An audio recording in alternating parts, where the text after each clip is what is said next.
and welcome to another perfectly imperfect conversation for the Flourishing Education podcast. Today, I'm delighted to bring my new guest, Kathryn Lovewell. A very warm welcome to the podcast. Thank you, Fabienne. Very delighted to be here. Yes, I'm delighted to have you here as well. So to get us started, Kathryn, can we start with the question I ask all of my guests, which is, who are you? Where are you in the world? And what has been your journey so far? Golly, well, the journey might take a while, but I'll praise you. So I'm Kathryn Lovewell. I'm a mindful self-compassion teacher and author.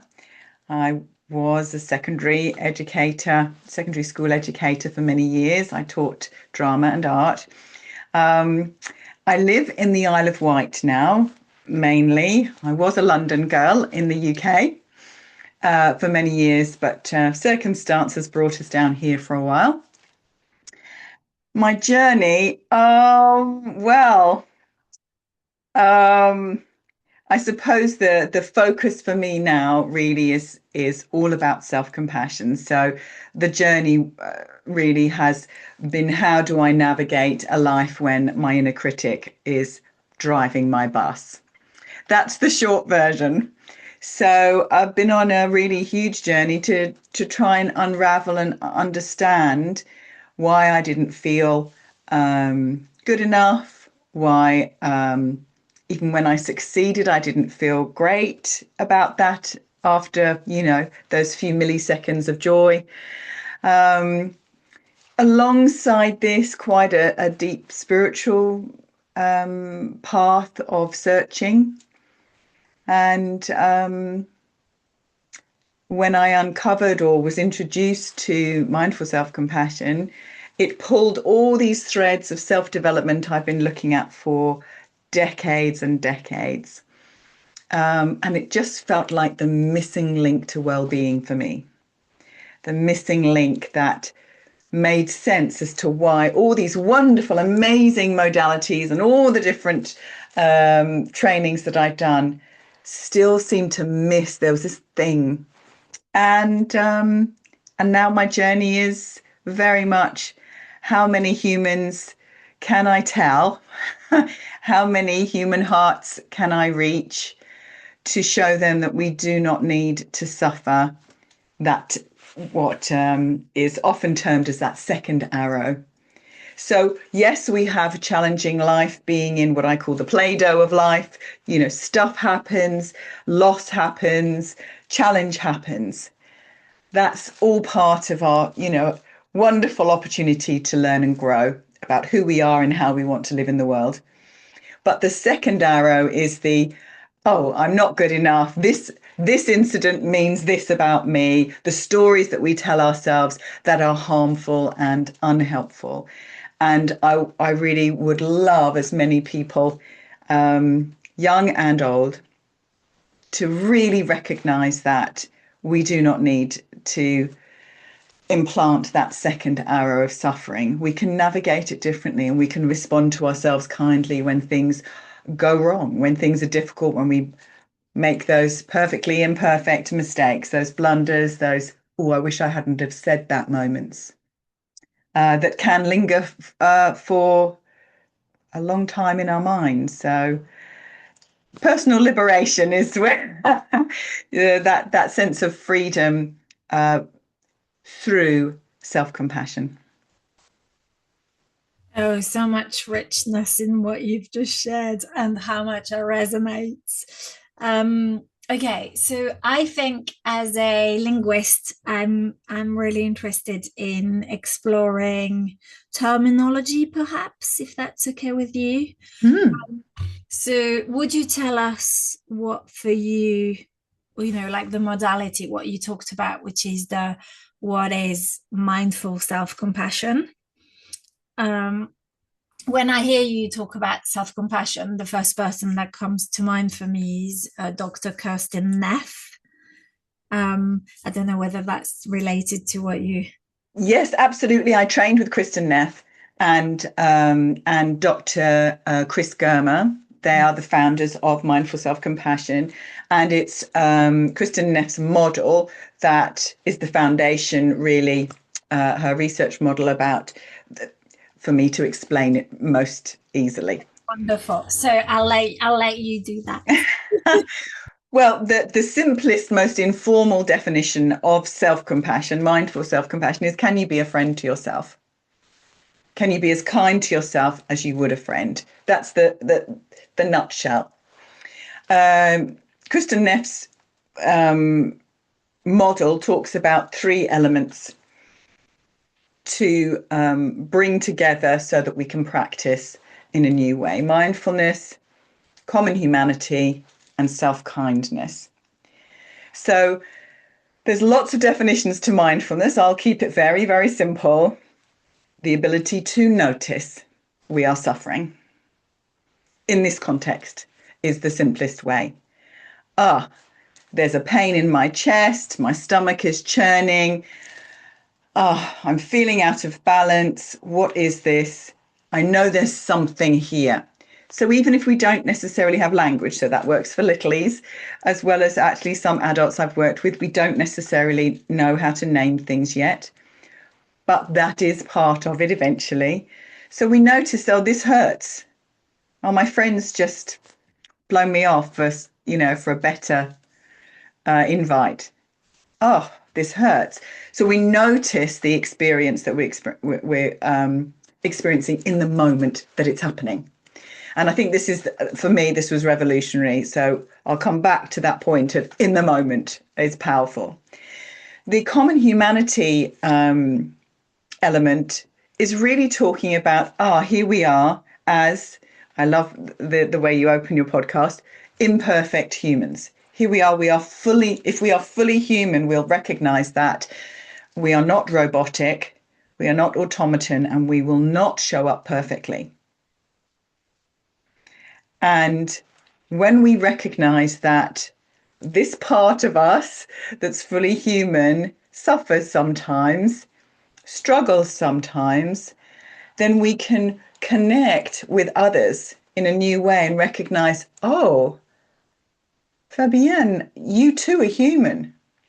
You too. But you've got your life together, says, that critical mind. Oh, no, Fabienne's got everything sorted. Look at all the amazing podcasts she's done. Look at all the things she's actually know when we recognize, Fabienne too struggles sometimes. And it melts away that isolation that can often happen when we believe we're the only one that just can't do maths or is just rubbish at relationships or whatever it is. So this part for me was revolutionary because I recognized that I've had lots of health challenges throughout my life since I was born. And I would always beat myself up that I should be able to handle this. And as I got older, it got harder and harder. It's like, I just don't have this, can't keep up with, this is too hard. And it wasn't until I learned about common humanity that suddenly I had that moment of awareness. Oh, anyone that had lived my life and with the challenges in my body and had gone through the treatments and all the different challenges, they too would possibly struggle like I do right now. And it melted away decades of self-criticism. So that's our common humanity element. So we have mindfulness, we notice, we have the common humanity or shared humanity, recognizing we're fully human.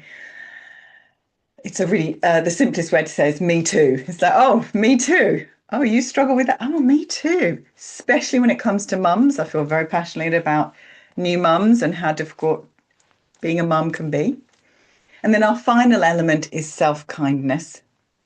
And that self-kindness, it sounds cliched and cheesy and fluffy and syrupy even, but actually it's an element that we're not encouraged, certainly in I would say UK culture.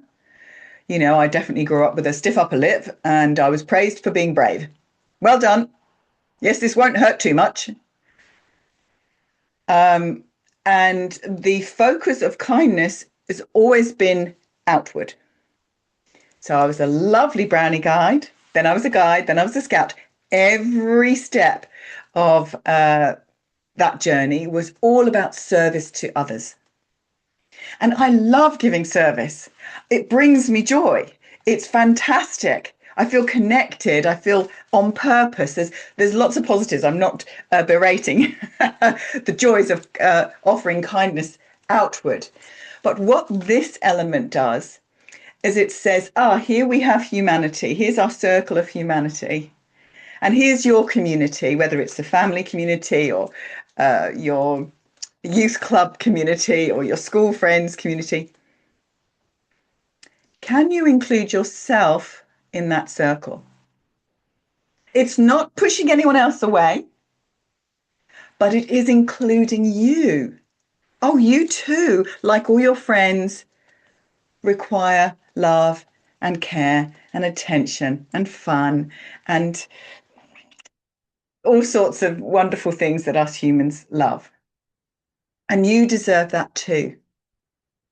And so self-kindness can be something very, very simple, a simple gesture of I care about this one in the mirror. As much as I care about my wonderful children and my amazingly quirky family and all the rest. And this is why I was so drawn to your podcast. This one in front of the mirror is imperfect. And can I still love and appreciate her? Can I still say, you're okay? You just messed up, and you're okay. And there's an additional element that I would like to add. So these are our three aspects that Kristin Neff talks about. But within this model, we have tender self-compassion. So this self-kindness, this real self-soothing, this ability to support yourself in the moment of suffering. This is the important bit. In the moment of suffering, I can give myself what I need. With practice, you'll know what you need. I didn't in the early days. But also there's this wonderful other part of self-compassion. We've got this lovely tenderness. And on the other side, we've got fierceness. And this is the part of you that says, no, that's not okay. Don't speak to me like that. That sets boundaries, that creates an understanding of self-respect and clear self-support and all of those protective elements and that motivation. No, Kathryn, you get your backside off the sofa, go for the walk. You promised yourself that your body would have a nice walk after dinner. Off you go. Lovingly. It's a motivation from love and care and kindness, not from the stick, which I used to carry around most of my life. It's not, you fat slob, get off the sofa. It's, hey, honey, you're going to feel better if we go out for some fresh air, which is what I did before this interview, because I knew it would uplift me and I would be fully present for you. That's a kindness. It's not a should. We stop shoulding ourselves. So we've got two very powerful aspects of self-compassion threaded through these three amazing pillars of support. Does that all make sense? Completely, and so beautifully, elegantly shared. So thank you. So I think where I resonate a lot is, well, of course, lived experience of what you've described. And I was really struck by something you shared earlier on, where you were saying, when I make a mistake and stuff, and when I give myself like 5 minutes to celebrate the joy that I feel if I've been successful. So I don't know if it's been your experience, but very often, as a natural people pleaser, so my stress response is I'm a people pleaser. I say yes because, like you, I love to be of service. I just genuinely, love holding the space for others and Yes. shining a light on their work. And yes, I am a Me giver. too, me too, me too. Um, and I also more and more recognize that there is a difference sometimes where that giving of the self may come from a small self S rather than big self capital S. So that's subjectivity. And when it comes from small s, we may call it ego, whatever, right? Whatever words we want to use, like all the things that, like those I should do this, I should do that. Um, it's such a different feeling. Yes. In the moment, I'm almost no, like I'm like, why? And then it's like, I'm thawing again. It's like I feel like so for the listeners, like the fight, flight, freeze, fawn, and then obviously flop as well. But like the when we And complete, fun. yeah, when we can't cope, right? Um, and so I wonder whether you could talk to this, because then I've also noticed that what happens is often that no, that fierce um, can also turn into a stress response where it becomes a fight, where it doesn't feel like it's coming from a. So I guess what I'm trying to say is the more I think about it, the more I feel like if I'm deeply rooted in the knowledge that I am okay, like, right, versus I'm doing this because I don't feel enough or I feel too or whatever, then it's a very different response. And it's not Mm. just the negative, like beating yourself up. For me, it's always been also rethinking, oh, I noticed a change in their behavior because I'm quite good at reading the room and energetically like people. So did I say something that offended them? Or Mm. if someone doesn't respond straight away to a text, I then sort of like go into this mode where I'm like, have I upset them? What have I done? Mm. Right. But also, I've recently posted on like how I've written 3 books, and then two of those books have then been translated into French and in Turkish.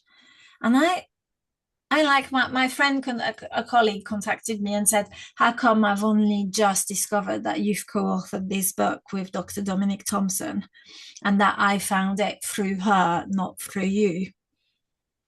So I guess like long-winded way of asking, like it's not just the negative, right? It's also not being able to celebrate the positive as well. Oh, this is such a big topic, Fabienne. So I will admit 100% when I did my first training, I sat in the room and session one, I knew by the end, it was like, this is it, this is it, this is the thing, this is the thing. And we went through every session. I'm like, yes, yes, yes. Session 8, self-appreciation. And I'll be perfectly frank with you, it broke me. So it's a very simple thing, Fabienne. Can you write 1, 2, 3 things about yourself that you can appreciate? Now we've done all this work and I'm radiant and glowing and I'm like, wow, this is going to change my life. I know this is it. This is it. And then I was asked that question and I didn't have one answer. And I just dissolved. I just literally disintegrated and I thought, oh, I can feel the pain of it even now. Thought I'll never get this stuff. No, it's not meant for me. I can't do it. It was so painful to be asked that question and know deep down, truthfully, that I couldn't own anything. that I really appreciated about myself. That is a really, really ugly, painful place to live. And I didn't ever need to live there. I didn't. I learnt lots of imposed thinking, and none of it was true. And that really deeply impacted my self-confidence, my self-belief, my self-esteem, and my ability to self-appreciate. Because, of course, I mean, I was brought up, I'm a 70s baby, and it was definitely not in the UK culture to do anything. Don't get too big for your boots, and you don't blow your own trumpet. That was pretty tricky for a girl that wanted to be an actress. And I was a really good performer. I was really great. I was good at what I did. Looking back, it was the only thing that I felt I was really good at. And that crushing voice that said, that believed everything that was in the external environment got internalized. So, in answer to your question, self-appreciation, self-acknowledgement, I don't usually use the term self-love. I think it can be quite bastardized and confused with lots of things. But self-respect, I'll sit with. And that took a long time for me to genuinely be able to say, good job. Good job, Kathryn. That's a lovely book. Or that's actually a very nice article you've just written there. And what's different? You talk about the people pleaser. Well, I'm with you 100%, but also that please praise me. Please tell me I'm good enough. I need that external validation because there's nothing inside me that says I'm good enough. And of course, if you grow up in an environment that really didn't produce a lot of genuine validation for who you are, just for who you are. And I know we have a much deeper understanding about praise now, and that process praise is really important. It's not about the end result, but anywhere along the line, I would have really loved to receive a little bit more.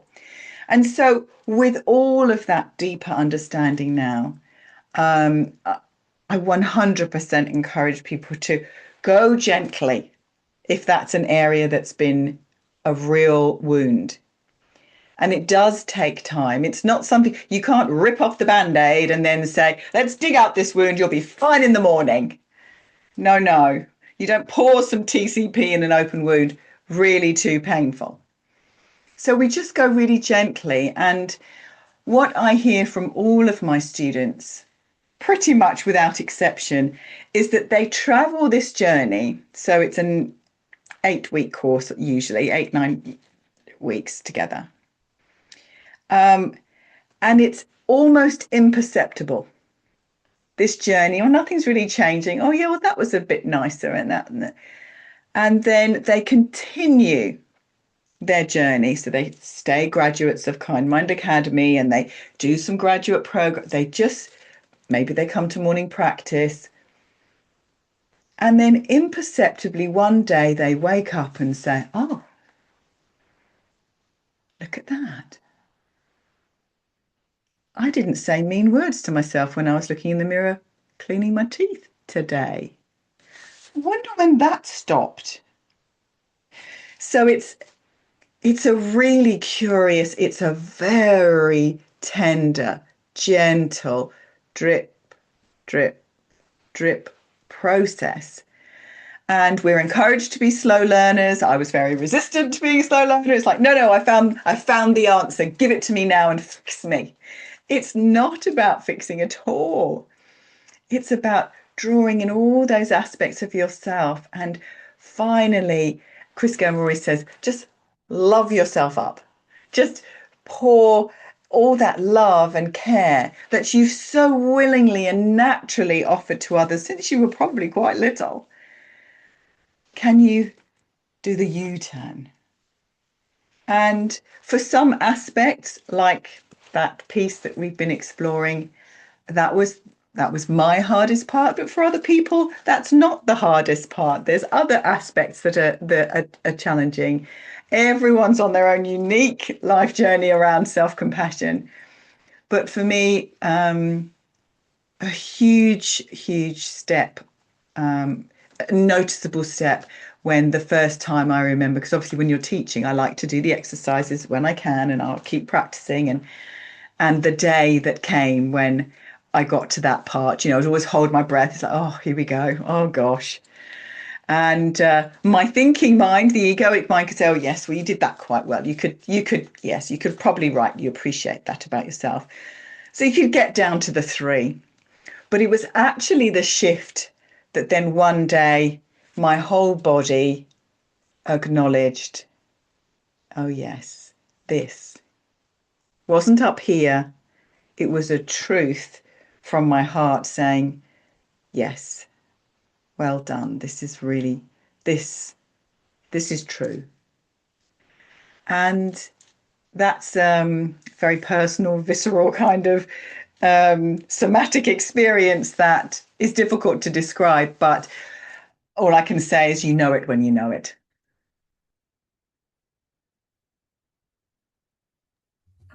Yes.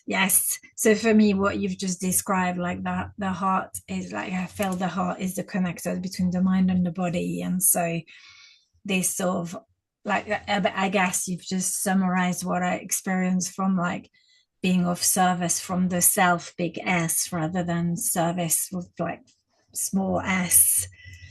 And I wanted to linger on what you said about your experience being raised in a stiff upper lip, like, keep calm and, carry on. Carry on.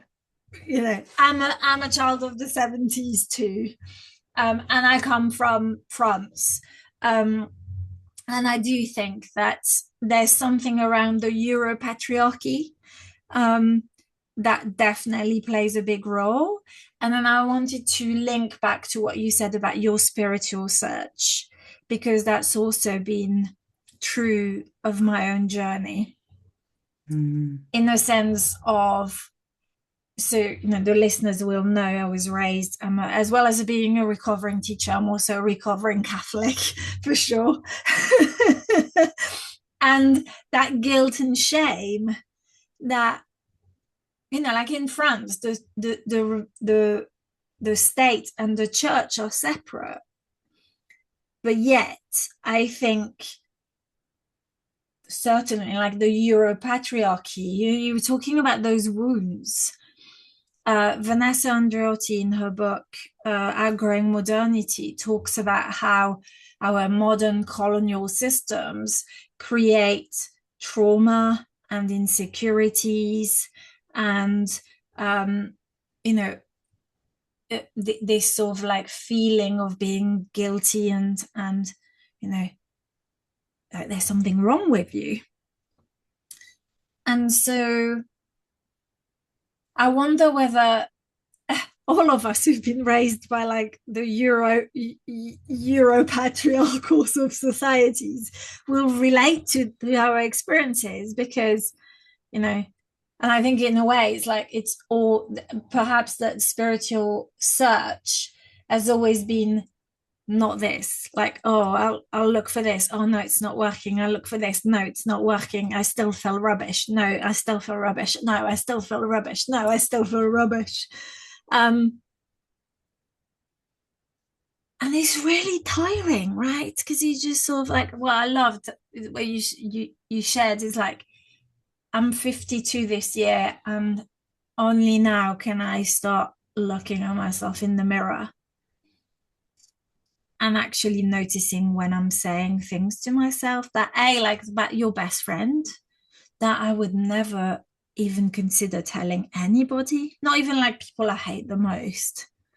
And yet they're the words I use for myself.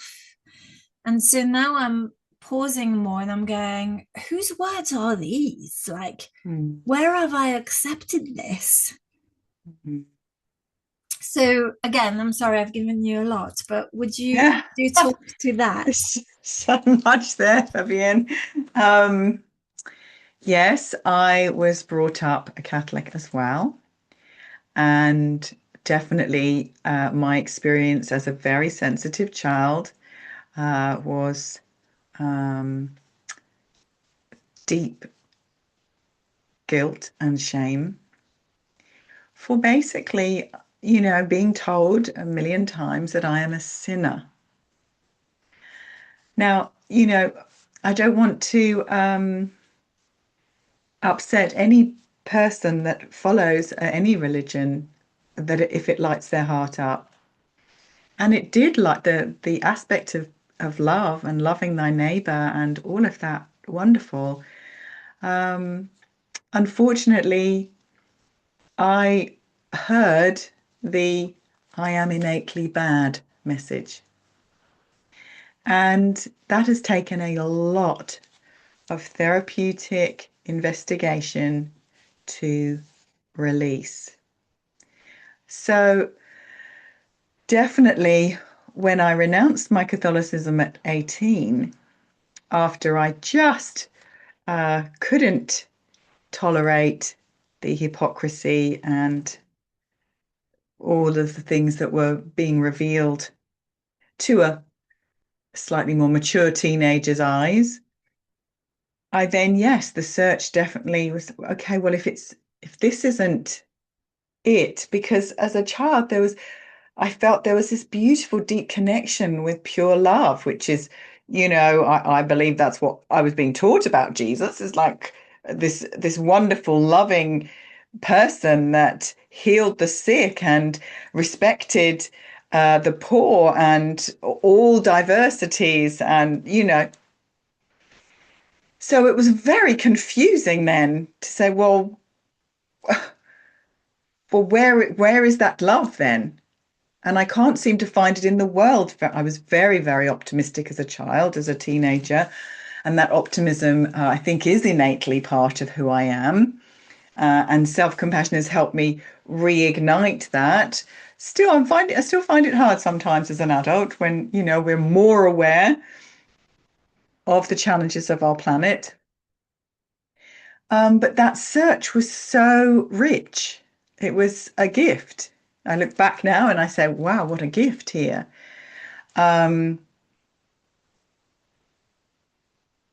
there's so many elements I want to mention. So, recognizing that, exploring all these different modalities, and could it be this? Could it be this? Was so enriching. Eventually I'm coming home to myself, all of them, bring from Tai Chi to, those deep meditative work. We're coming home.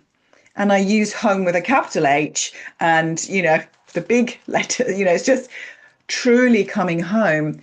And I've always believed it's like we are innately beautiful and majestic and divine. Um, and when I used to do a lot of workshops with younger children, I have this big pretend diamond, you know. It's like that's the closest I can get to describe this is you. You are so sparkly and beautiful and clear, and you have so many facets. And look what happens when the light flows through you and all these colors come out, that sense of prism and so on. You're really strong. Actually, the kids loved understanding that you can't actually break that diamond. There is a part of you that cannot be ever be broken. And whether I was teaching, these beautiful young people, or whether I'm teaching men in prison that have committed violent crime, when we wake up to that and this revelation of I'm not all the stains and the dirt and the mud and the blood and the vomit that might have covered me. Now, self-compassion has helped me clean up and polish my diamond.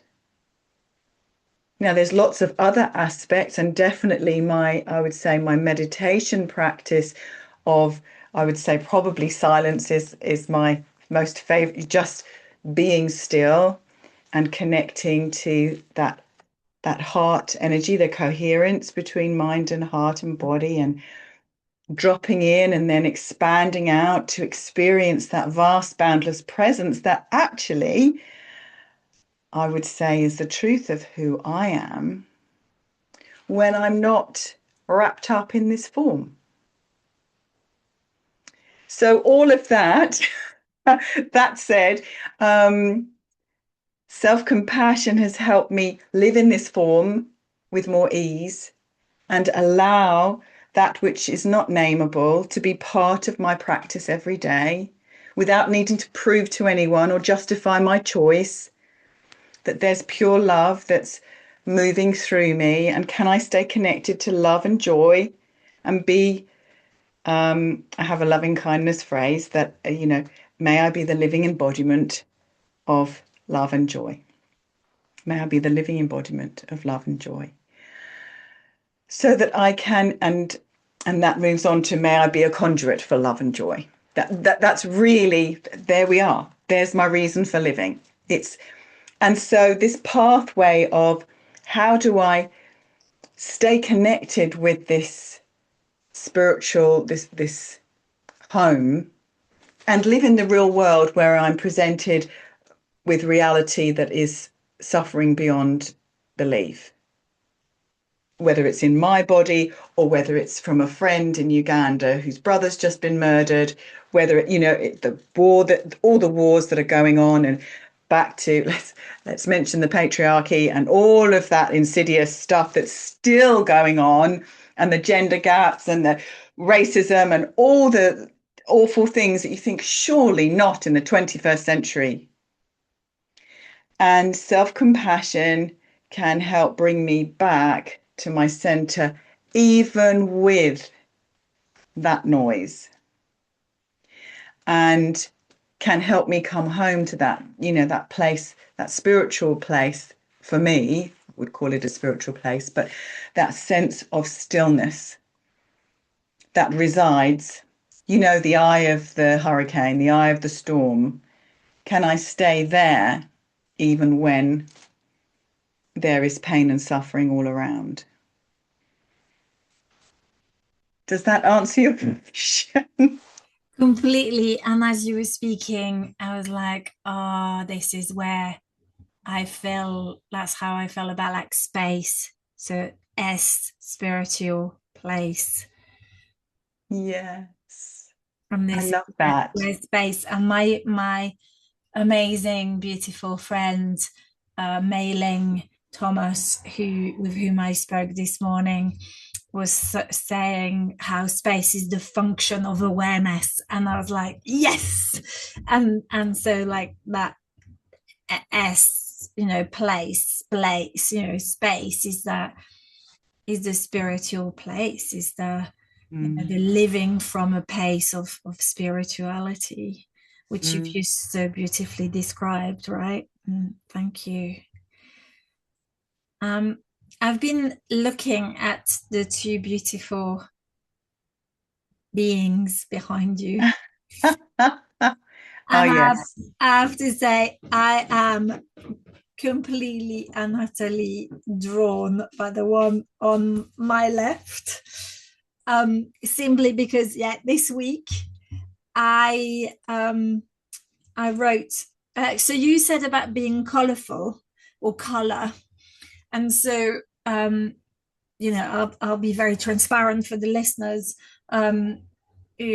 Being a mom of two teenage boys who have their own sort of very specific needs means that I found myself having to give so much that sometimes I get really triggered and stuff. So I've decided to sort of like revisit therapy again. Mm. And since starting therapy in particular and looking at all those aspects that I haven't really loved and enjoyed, this week in particular, I said to my therapist, okay, if instead of calling myself weird and freak and bizarre and, you know, all of those things that leads or have led all of my lives to I am worried that if someone finds out that my weirdness, truly how weird I am, they're gonna abandon me or leave me. And we revisited a particular event in my childhood that obviously clearly I'd associated with that. So it's been really cathartic. But then I said, because like there's some words I don't like, so I sort of decided, okay, I'm gonna open the suitcases one last time and really empty them, like gone. Don't need to carry you. You've served a beautiful purpose. Thank you, but no thanks. And also, I'm gonna shift freak and weird and whatever with colorful. So like the color of the rainbows, right? Like this beautiful. I'll introduce you in a minute. And so I look at him, her, them, and I just think, oh yes. You know, and like you were talking about the prism and like the diamond, right? Like all the colors of the rainbow, and I think what I love about saying I am colorful is recognizing also that as I'm lifing and flow forming into being and becoming, the colors are not always red or blue or yellow or whatever. They just change, right, depending on how I'm feeling. Yeah. Let me get them for you. So I've got the whole gang here. Oh, So let's start with this cheeky, just do his hair. So this is Crusher. Crusher's got boots on and can kick you and remind you that you're rubbish at stuff. So everything you've been describing earlier, I call now that critical voice Crusher. And this is taken from my children's book, The Voices in My Head. So there's Crusher. And of course, what's interesting is as adults, will eventually, with time, we understand that Crusher is driven by fear. yes, yes. And so, ironically, this is why Crusher's so big, because Crusher needs lots of extra love and attention and care. But I didn't want that. When I learned this work, it's like, get rid of this monster. Please, this has caused me so much pain all my life. Don't tell me I need to make friends with it. No, Yeah, no, no. yeah, yeah. But actually, over time, and we don't introduce that concept early on when the children are younger, but as adults, when you're ready, when you're able to actually see, maybe this critical voice was trying to protect me in some way.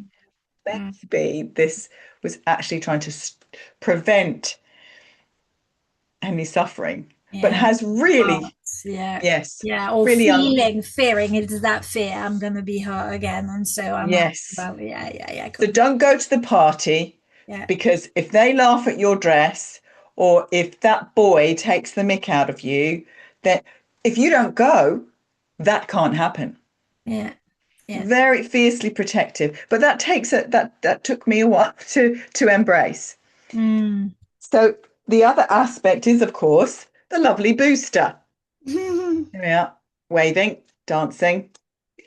I love him. Does love to dance. So booster, thumbs up to everyone. Thumbs up. Booster is exactly that, all aspects of ourselves. Loving, caring, cheerleader. So when we talked about fierce and tender, all in here. Yeah. Yeah. So Booster's your compassionate voice. Booster's the one that says, hey, honey, hey, I know you're hurting, but it's okay. I've got you. I've got you. Gosh, so personal story, but looking back, all these things, I was terribly brave as a kid. And I'd be whisked into hospital in the middle of the night. And in those days, you were left there. So I'm 6, 7, 8. The ward is massively long. I'm put in a bed. I remember one time Not Teddy didn't come with us because there's an emergency and you don't think to bring Teddy. Um, and I wake up and I'm on my own. I'm alone. I'm scared. I don't tell anyone I'm scared because I'm a good girl. You don't make waves. No, no, no. Back to your patriarchy point. Yes. Um, don't make a fuss because I know I'll get praised if I'm brave. Or I won't, basically, actually, more to the point, I won't get in trouble if I complain or if I cry. So there's this really human part of me that says, oh, even now, I wish I'd had a booster when I was little. I wish I'd had that voice that says, I've got you. Now, I had a very loving mum, don't get me wrong, I had a very caring mum, and she was a nurse in the 70s.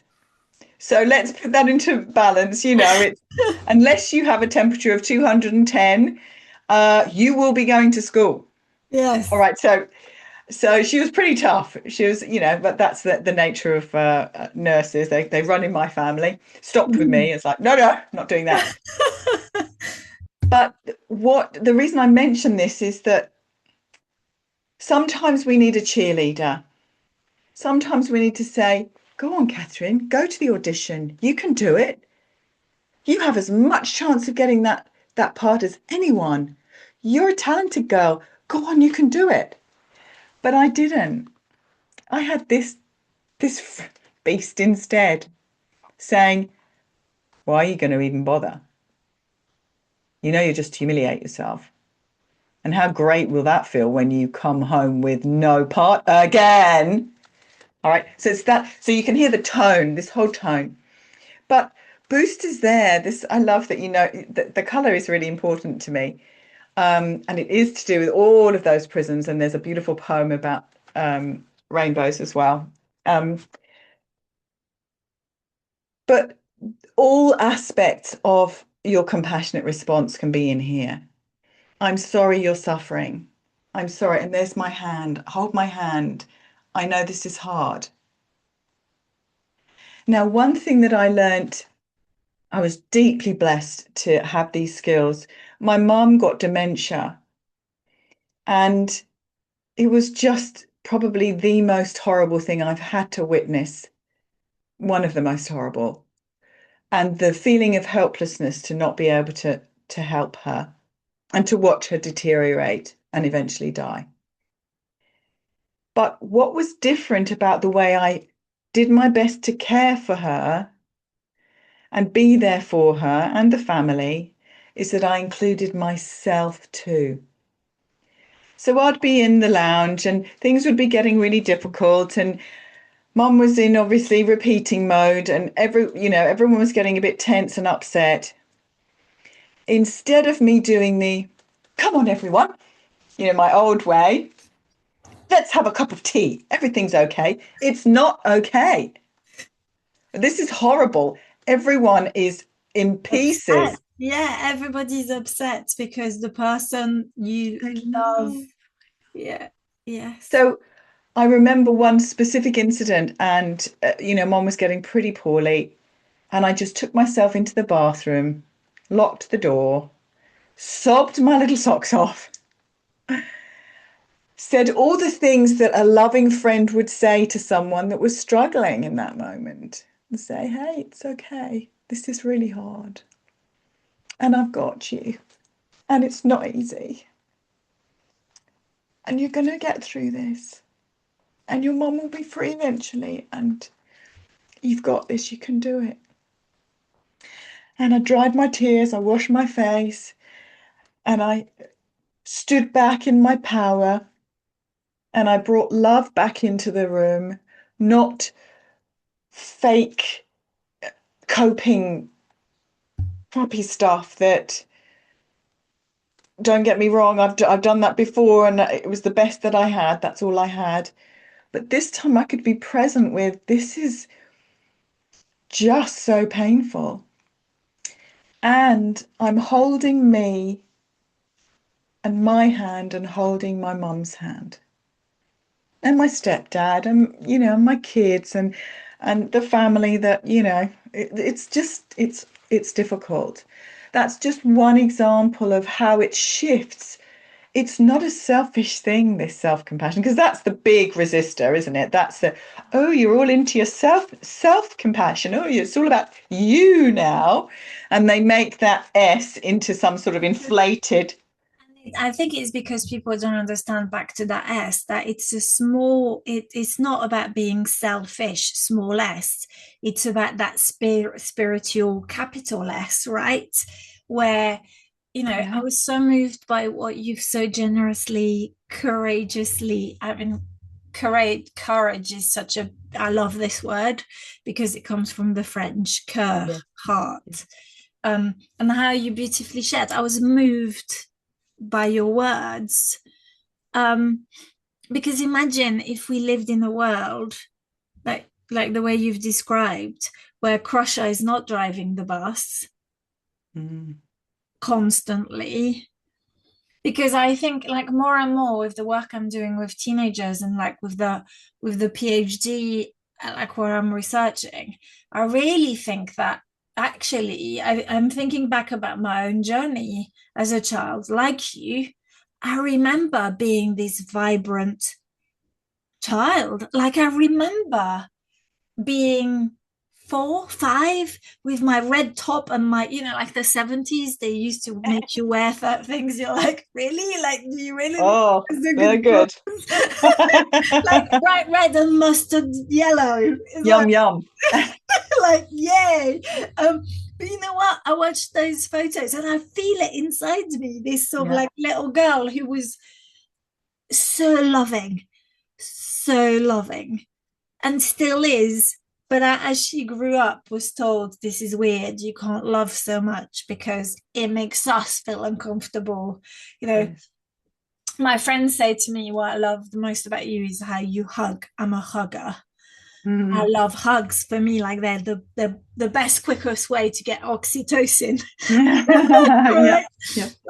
And I think what I love about Kirsten Neff, in a way, in her work, like self-compassion, she also says about the giving yourself a hug, right? Like in the moment, if you're Yes. feeling it's hard. Yeah. So we're activating the mammalian caregiving system when we give ourselves a stroke, when we stroke the back of our hand, when we hold our heart, when we rub our tummy. Some people naturally do it. When I've, trained lots of educators, and they say, "Oh, when I'm stressed, I'll do this." Now Mm, they think they're just stressed and trying to get the tension out of them, but actually what they're doing is self-soothing. yeah, And the vagus nerve's hanging out around there. So it's like, well, that's interesting, isn't it? yeah. So we know, our bodies know what we need. Mm, But this sense of self-soothing, especially for children, when maybe mummy isn't there and they're at nursery and they're scared, and um, they might have a nice soft toy that they can, stroke and cuddle. That's activating, kittens and a cat, mummy cat, they'll have that nice purring. We say those gentle, the tone of our voice, that resonance soothes. The mm, soft fur, the purring, the movement, the warmth of the breath, all of it soothes.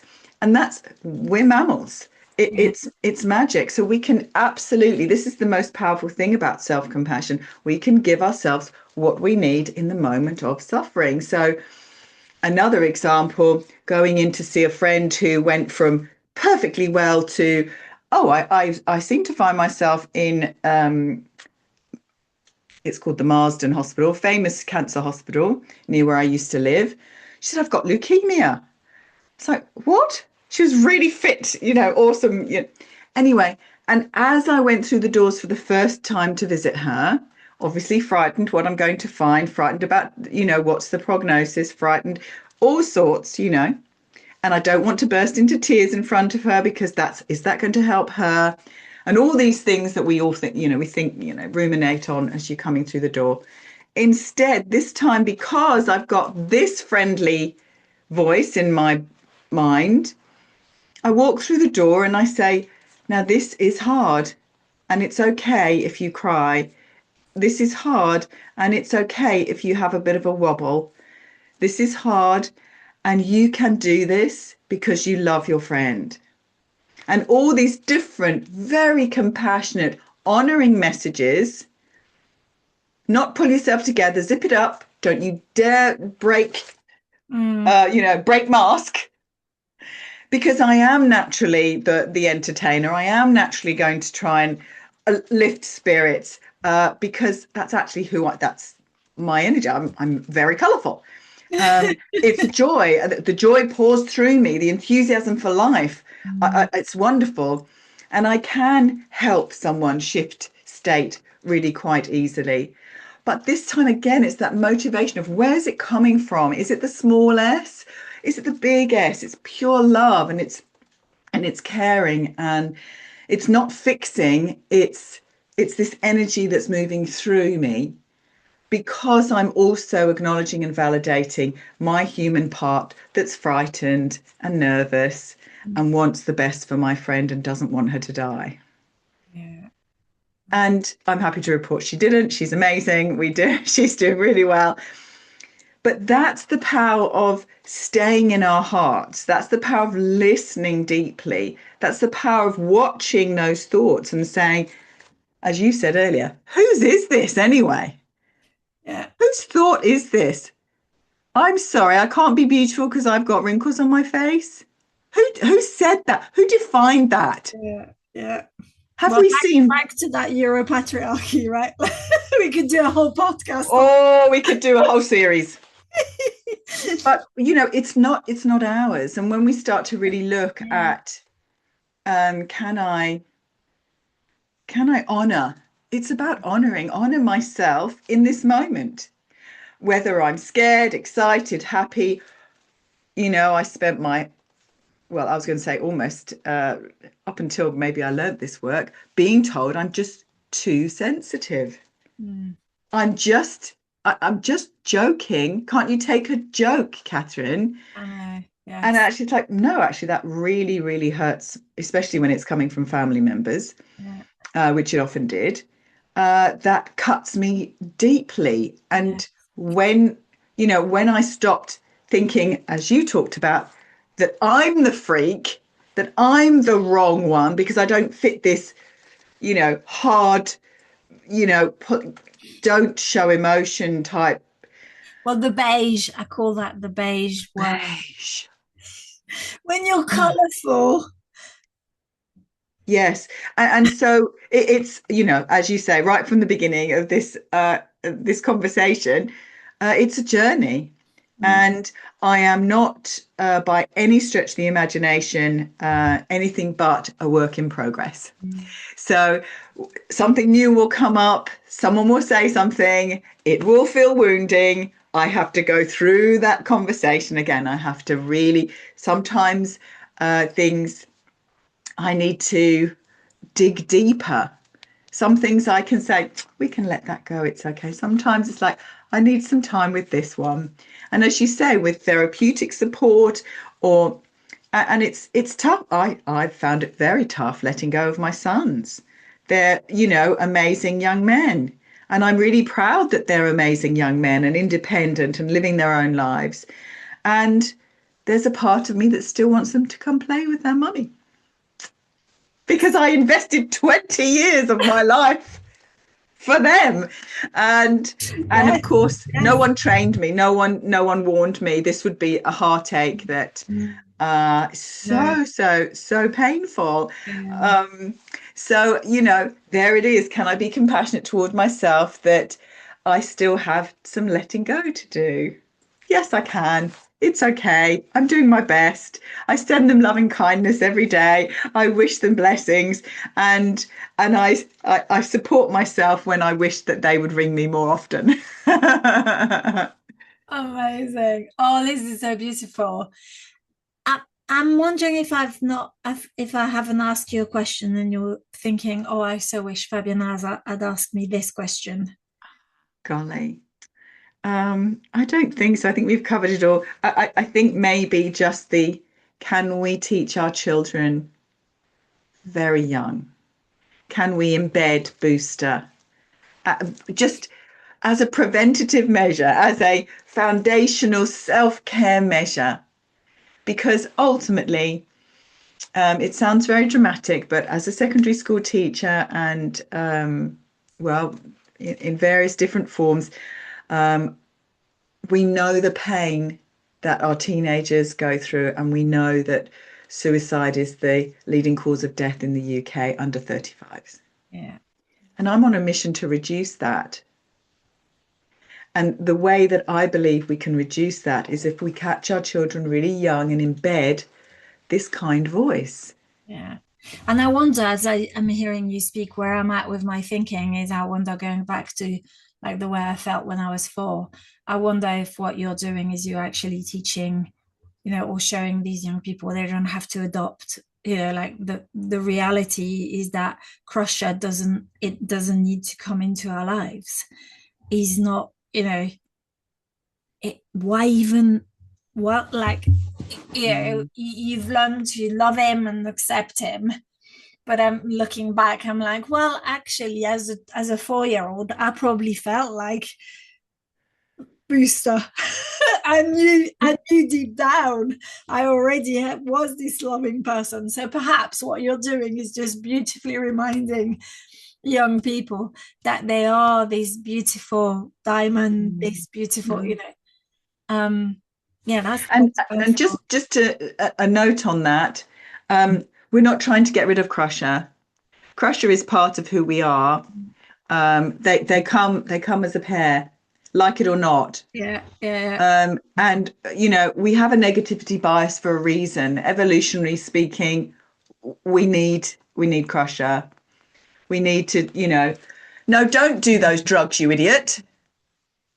No, yeah, why would you go behind the bike shed and smoke that cigarette? Do you want your lungs to fill up with that crap? All right, that's when Crusher can be very, very useful. mm, So we want, get away from the edge of the curb. You know these cars go fast around this corner. Thank you very much, Crusher.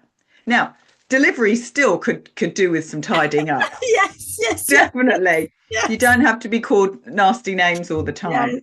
yes, And yes. when I speak to parents, because I've done an adult version of the voices in my head, and they all love it, but it's not printable Yeah, because, of course. Well, maybe you know, it should be like, yes, maybe, maybe that's yes. the next, like, yeah, yeah, yes, yes, Mm. yes. But, as you said, would I say this to my friend? Would I ever say those words to my friend? And, that I'm saying to myself right now? We wouldn't. So if we can support these beautiful people that are doing their best, and we're all just being human with all of our, we've all got our own rucksacks Yeah, on our back with yeah, the history yeah, as best we can. If we can support those adults that are doing their best for their kids in parallel, come together, learn together. Oh golly, there's this really kind voice that we can practice. And can we model that? Can we practice it out loud? Oh, well done me. I I remembered it was cake sale day tomorrow. Well done. And hey, Crusher got loud earlier because I burnt the first set of cakes. I was really cross and Crusher called me a clumsy klutz again. And then I remembered Booster because the kids are brilliant. They're natural, as you say, they're natural boosters. And I've seen it in classrooms where I've had reports from teachers saying if a child's struggling, another child will run up, grab Booster and say, you need to listen to Booster right now because it looks like Crusher's having it, I can't do this. I'm rubbish at maths. What would Booster say right now? What would Booster? And the children are the boosters for each other effortlessly. And what's really lovely is, of course, those boosters can be the booster mirror for their grown-ups in the house. And that's quite an awakening moment. And it's like, oh, yeah, yeah, Crusher, what I was speaking Crusher then, wasn't I? Thank you for showing. I wonder what Booster might say instead. They'll help you because they can find it. We have this innate capacity for love and compassion. Unless we've experienced really, really severe trauma, I would say very naturally it pours out of us. And so, yes, that's my prayer. That's my mission.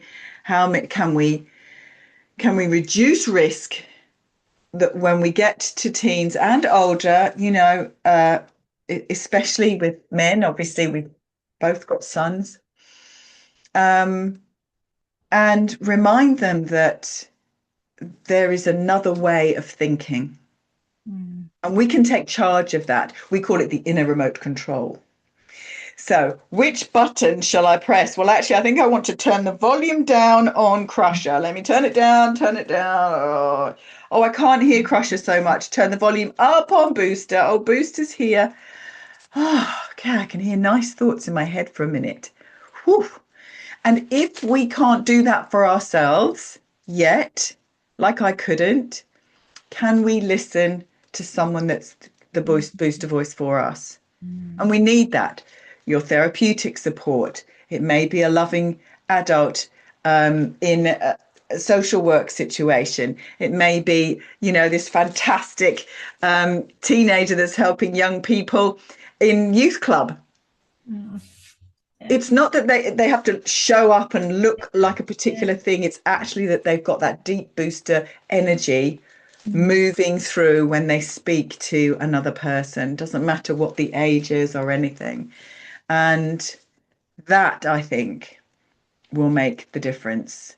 That I'm hoping over time we can reduce that risk of harmful thoughts that cause isolation, that cause depression, that cause anxiety, that cause self-harm, that cause a choice that you can't come back from. Mm.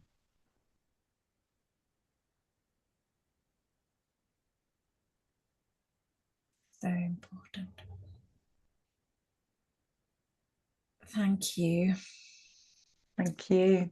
I wonder whether there's anything else you want to leave with us with, or you're going to take away from this imperfectly perfect, perfectly imperfect I conversation. think the reminder that we're not alone. I mean, our first conversation was so extraordinary as well. We may look like we've got different stories, and we, often will have perhaps very different upbringings, different cultures. But there's a beautiful quote by Desmond Tutu, and he's talking about, the pain of a mother losing a child, and or experiencing being with a child, and pain is pain, joy is joy. And when we bleed, we bleed.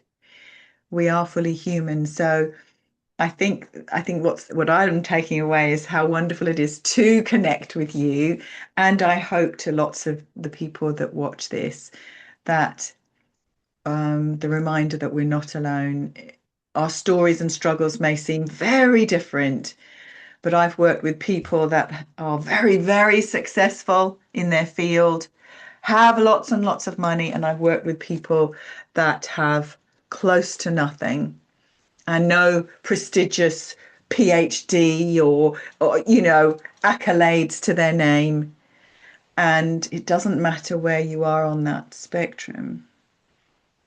We are human and we struggle sometimes, and we do not need to turn up the volume on a voice that does not support us. So that I will warmly take with me.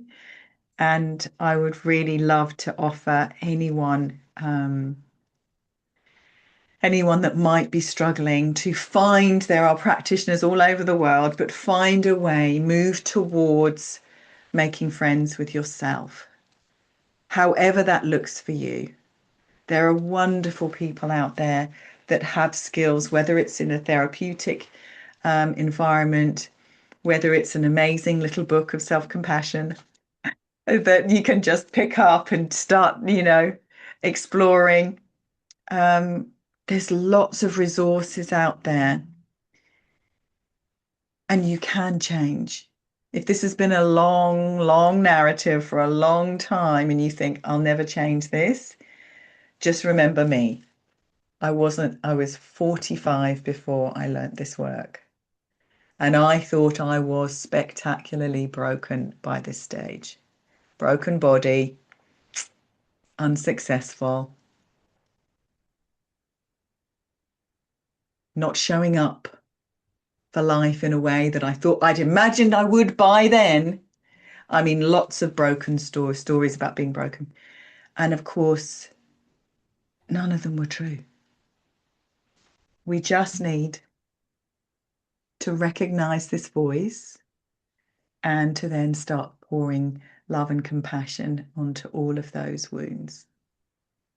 Yeah, so make friends with yourself, my friends, as much as you possibly can, one tiny gesture at a time. Yes. Thank you, Kathryn. Before I let you go, would you tell everybody? I'll put the links. So if you send me all the links, I'll add them to the description of the podcast so people can easily find you. But would you tell people how they can reach you before I let you go? Theboosterway.com. That's it. You can find me there. We have a free community. So if you go onto theboosterway.com, you can scroll down, just click on the free community. You can join us there. If you're on LinkedIn, you can just find me, Kathryn Lovewell, very easily. You're welcome to just reach out. You'll be able to find me quite easily. Kathryn with a Y, no E, no I, lovewell.com. At gmail.com. No, forget that bit. Kathryn at kindmindacademy.com. You're welcome to email me. Just reach out. You will find me. And we're doing incredible things for children, families, educators, foster carers. We know children's charities, we know that I believe self-compassion really is the missing link to well-being. And of course, we have all the other environmental things that need addressing. But for the internal life, that inner world, there is an antidote to this. And it's Booster.